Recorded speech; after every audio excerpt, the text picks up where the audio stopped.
नागपुर महानगर पालिका चुनाव 2025 में प्रभाग क्रमांक 12 से भारतीय जनता पार्टी की उम्मीदवार साधना नरेश बर्डे ने विराट न्यूज लाइव से उनके चुनावी मुद्दों पर बात की और बामनराव लोकसेवा प्रतिष्ठान के अध्यक्ष एवं भाजपा उपाध्यक्ष नागपुर शहर नरेश बर्डे ने उनकी पत्नी साधना बर्डे के प्रभाग क्रमांक 12 से बहुमतों से विजयी होने की बात कही। तो ये देखते हैं विराट न्यूज की यह खास रिपोर्ट। नमस्कार, मी साधनाताई नरेश बर्डे, प्रभाग क्रमांक 12 क आणि आमच्या इथे चारही कमळाचे उमेदवार आहे आणि चारही कमळ आम्ही फुलवणार आहे। मॅडम, तुम्ही प्रभाग क्रमांक 12 मधून भारतीय जनता पार्टीने तुम्हाला उमेदवारी दिली आहे, काय म्हणणार आहे? सर्वप्रथम तर मी आपले भारतीय जनता पार्टीचे आमचे पक्षाचे नेते केंद्रीय मंत्री नितीनजी गडकरी साहेब यांचे खूप खूप आभार मानते। त्याचप्रमाणे माननीय मुख्यमंत्री देवेंद्रजी फडणवीस साहेब यांचे मी खूप खूप आभार मानते की त्यांनी माझ्यावर विश्वास टाकून पुन्हा मला तिसऱ्यांदा तिकीट दिलं, त्यामुळे मी त्यांचे आभार मानते। आणि आता जी काही विकासाची कामे आहे 2012 मध्ये निवडून आल्यानंतर त्यानंतर काही कोविडचा पिरियड गेला, कॉर्पोरेशनचं इलेक्शन झालं नाही, तर हा जो 8-9 वर्षाचा पिरियड गेला यामध्ये आपली जी कामे थांबलेली आहे ती कामे पूर्णत्वास नेण्याचा माझा पूर्ण दृढ निश्चय आहे। मागील 5 वर्षापासून महानगरपालिकामध्ये प्रशासन राज्य होता, लोकांचे असं म्हणणं आहे की बाबा काही काम झालेले नाही आहे 5 वर्षामध्ये। आता नगरसेवक निवडून आल्यानंतर काही आमचे जे आहे काम ते पूर्ण होणार आहे का, त्याची अपेक्षा पूर्ण होणार आहे का, काय म्हणणार? हो, बरोबर आहे। प्रशासनाकडे जे आता हा कारभार गेला होता बिलकुलच कामं होत नव्हते। गटर लाईनचे नाही, पाणी वाहत होतं, फोन करून परेशान होऊन गेलो होतं आणि हातात सत्ता नसल्यामुळे आम्ही काहीच म्हणू शकत नव्हतो। इतकं परेशान झालं होतं की केव्हा एकदा कॉर्पोरेशनचं इलेक्शन होऊन सत्ता हातात येईल आणि आपण त्यांचे कामं करू शकू। गटर लाईन वाहत होते अशा, आणि आपण म्हटलं की तुम्ही केलं का, तर बस हो म्हणायचे आणि तिथे पोहोचतच नव्हते ते। पुन्हा त्यांचा 2 दिवसांनी फोन याच होतं, ताई ते तर आलेच नाही आमच्याकडे। मग फार त्रास झाला आमचा ह्या 4 वर्ष गेले तेव्हापासून। काय आपल्या प्रभागामध्ये कोणती अशी मुख्य समस्या आहे की आपल्याला करण्याची आवश्यकता पडणार आहे? इथे तर जास्त स्लम एरिया असल्यामुळे गटर लाईनचे छोट्या छोट्या गल्ल्या याचा प्रॉब्लेम आहे। ते घरं वगैरे असे ते चेंबर दबून गेले आहे, छोट्या लाईन आहे, दिवसेंदिवस घरं वाढत आहे, त्या लाईनी छोट्या पडत आहे। खूप वर्षाच्या त्या लाईन आता खराब झाल्यामुळे घुस उंदीरनी त्यांनी तिथे साम्राज्य केलं आहे, त्यामुळे आपण गेलो की ते पाणी असं वरून वाहताना दिसतं।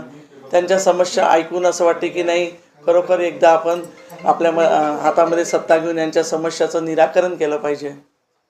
त्यानंतर अजून आपला दाभा वार्ड आमचा 2 याच्यात प्रभागला गेला आहे, वाटल्या गेलेला आहे। तर दाभा ही दिवसेंदिवस ही वस्ती अशी आहे की दिवसेंदिवस ते लेआउट वाढत आहे। तिथे लेआउट वाढत असल्यामुळे प्रत्येकाची गरज असते की आपल्या घरासमोरचा रस्ता झाला पाहिजे, दिवे झाले पाहिजे, पाणी झाले पाहिजे, पाणी मिळालं पाहिजे, आणि घरंसुद्धा दिवसेंदिवस वाढत आहे। तर ह्या समस्या ही आपण त्याच्या समस्या दूर करण्यासाठी आपण महानगरपालिकेला तिकीट मागितली आहे आणि आपल्याला उमेदवारीसुद्धा मिळाली आणि आम्ही 4ही कमळ फुलवणार आहे। या प्रभाग क्रमांक 12 मध्ये कोणकोणते क्षेत्राचे समाविष्ट आहे, कोणकोणता एरिया आहे जे तुमच्या 12 मध्ये येतात? माझ्या 12 मध्ये आउटर वार्ड असल्यामुळे इतक्या स्लम एरिया आहे, त्यानंतर कॉलन्या आहे आणि दाभा परिसरामध्ये इतके सारे लेआउट आहे की मी सांगू शकत नाही।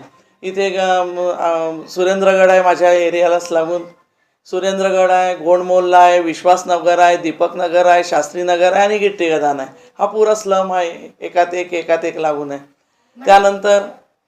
त्यानंतर मधला जो कॉलनी आहे आणि दाभा वार्ड, मग काय भोंगाडे लेआउट वगैरे, शास्त्री लेआउट, त्यानंतर गणेशनगर, हे इतके दूर आहे की आणि फार कमी घरं आहे तिथे, पण एरिया खूप लांब पडतो। कमीत कमी 5-6-7 म्हणजे 7-8 मिनिटाच्या 10 मिनिटाच्या अंतरा म्हणजे आपण जाऊ शकू असा एरिया आहे। आणि तिथे डेव्हलपमेंट करायचं म्हटलं म्हणजे 4-5 घरं आहे काय, पण प्रत्येकाची गरज आहे ती आपल्याला करावंच लागेल। NIT मार्फत म्हणा किंवा कॉर्पोरेशन मार्फत म्हणा, आम्ही ते पूर्णत्वास नेऊ। पक्षाने तुम्हाला तिसरी वेळ उमेदवारी दिली आहे, आपण मतदारांना काय संदेश देणार मतदारांना?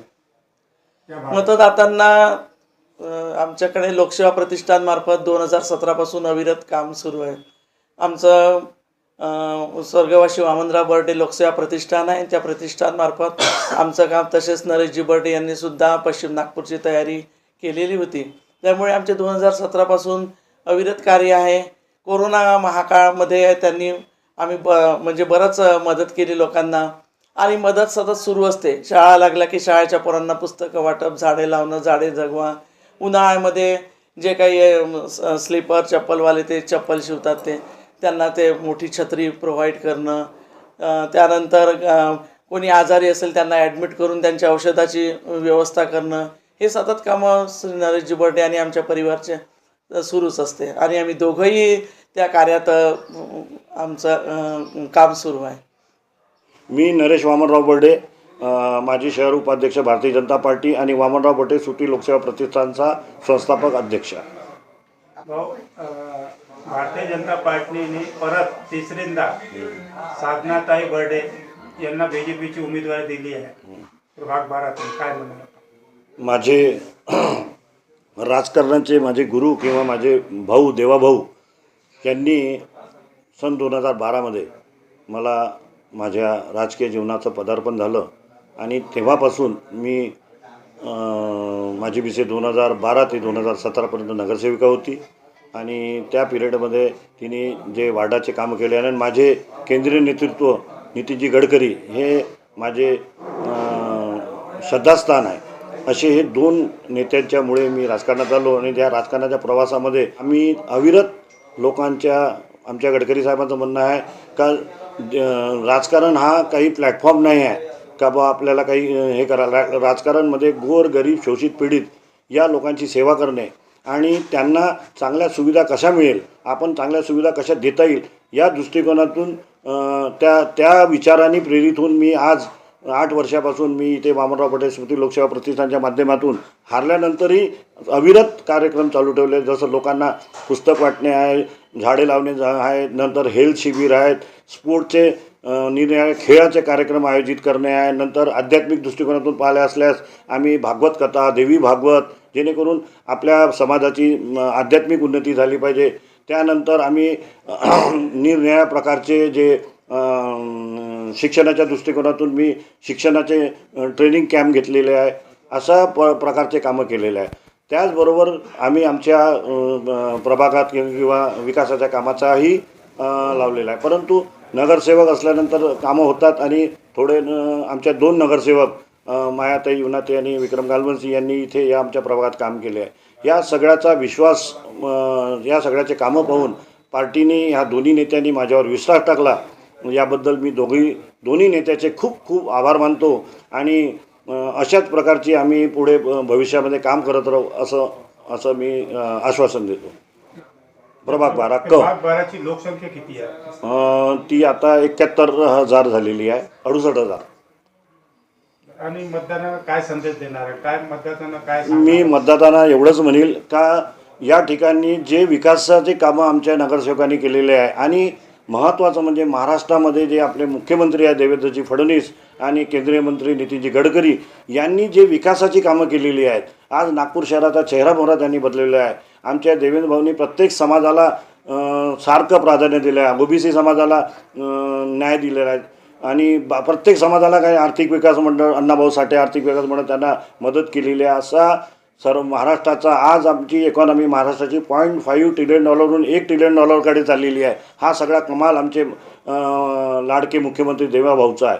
तर लोकांनी या कोणत्याही गोष्टीला बळी न पडता, आणि त्याचप्रमाणे काँग्रेसने काय केलं, काँग्रेस 2014पासून इथे काही त्यांचा ठिकाणा नाही, आणि काँग्रेसनी सगळ्या काँग्रेसचा यावेळेस सुपडा साफ होणार आहे हे पक्का आहे.